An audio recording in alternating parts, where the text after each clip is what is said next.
Do you want you want my conspiracy theory now? Yes. Yeah. Okay, fine. We've been waiting for this one to start. Most people don't know this, but Japan actually invaded America during World War II. It was the Aleutian Island campaigns in Alaska. No. They launched a balloon that made it to Oregon. Actual Japanese troops set foot on American land in World War II. Yeah.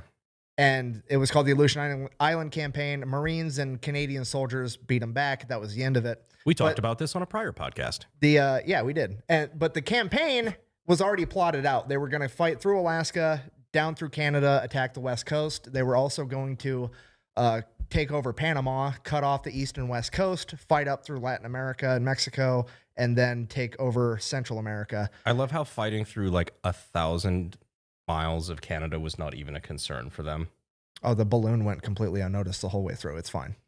No, I just... They have like bolt action 22s, and they're worried about grizzly bears still. What the fuck are they going to do? Bears are the big priority. I mean, fair enough. Bears are big.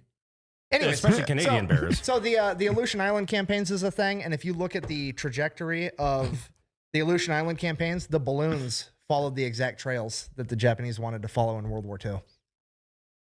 Yep. So I think they wanted to, because every military tactician ever agrees that that's the only way that you could ever successfully invade America was using that strategy. Through Canada? Through Canada and Panama at the same time. And I guarantee you they sent those balloons at the same time on purpose because they wanted to know how soon they were spotted by the government and how soon they were shot down. And I think that that's why they intentionally didn't say shit about it until civilians in Montana were talking about it. Because that's who reported it first, civilians with cell phones in Montana. Really? I didn't actually know that was the first. The entire time, so it actually came out today that the balloon had explosives on it. Mm-hmm. Yeah. But it was like enough to self-detonate. So why didn't it self-detonate?